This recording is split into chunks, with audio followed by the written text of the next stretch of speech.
Hello and welcome to my easy to understand guide to this Guardian front cover and focusing on media language and representation. This video is going to be particularly relevant for you if you are studying the Eduqas GCSE Media Studies specification, as this front cover is going to appear as a set text from 2024 onwards. So let's start by having a look at the masthead of the newspaper. The words "The Guardian" make it sound as though this newspaper is quite caring, protective, as though it's a kind of parental figure looking after us.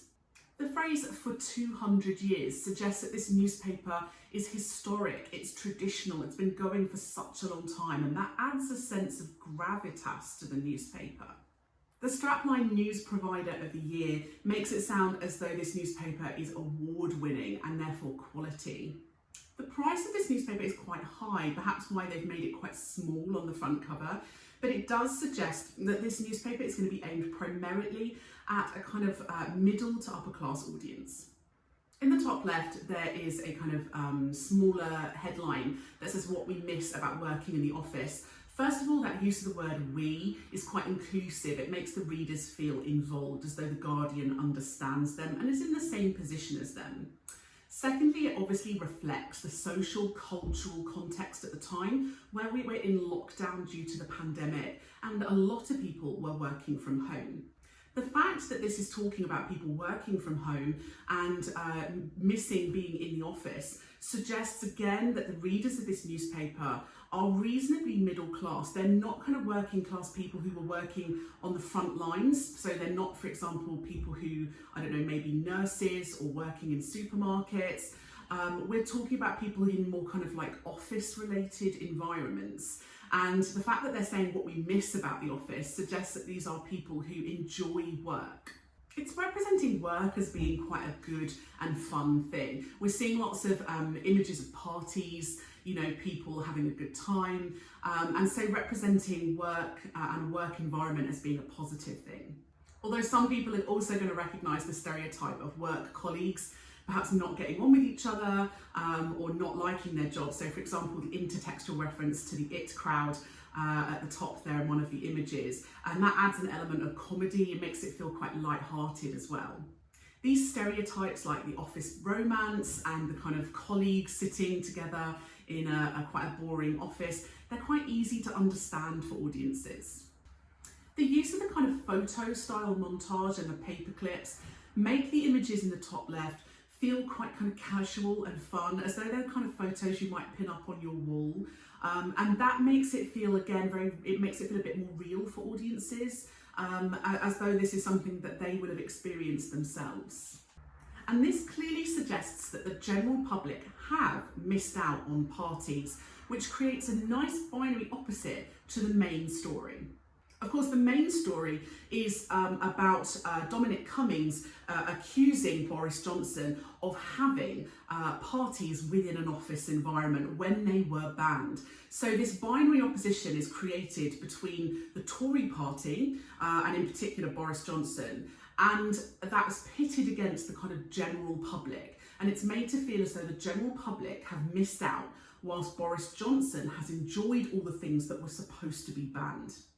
The use of Dominic Cummings as a source for this article, it reflects the context that Cummings was actually fired by Boris Johnson and kind of let go from the Tory party. He used to work as one of the private secretaries for Boris Johnson, and so it kind of reflects the fact that he obviously is not entirely committed and loyal to the Tory party anymore, and that's why he's potentially coming forward now. There's a lot of small copy, i.e. text, on this front cover, and that suggests that the readers of The Guardian perhaps slightly more educated, a slightly higher literacy levels. And it's much more conventional for a more broadsheet style newspaper. There are still some large images though, and that will engage some readers in.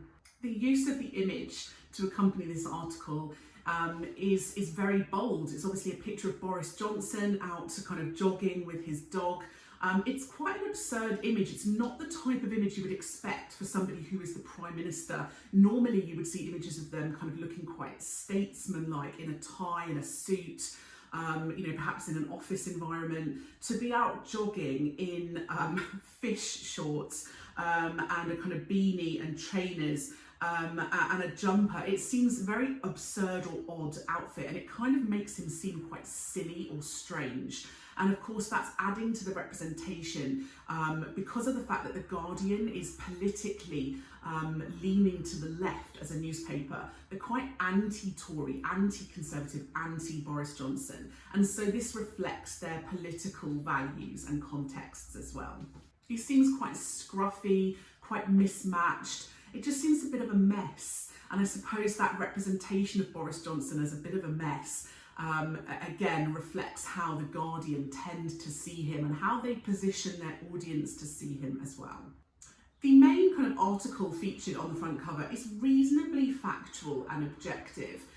It's not quite as biased as you would find perhaps on a tabloid newspaper, and they use quite unemotive language when describing the events. One of the smaller articles in the bottom left is talking about the conflict within the Ukraine with Russia, and that was obviously reflecting political context at the time the newspaper was published.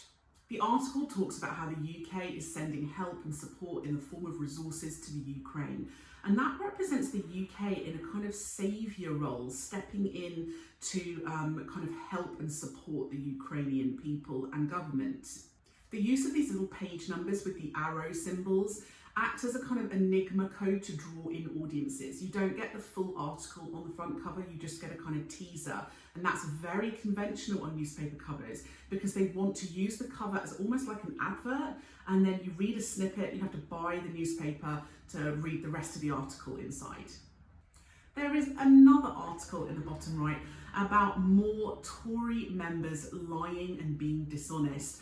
This time they're talking about a Conservative peer, Michelle Mone, who is a kind of business owner, but supposedly, according to this article, has lied in order to get a contract to produce PPE.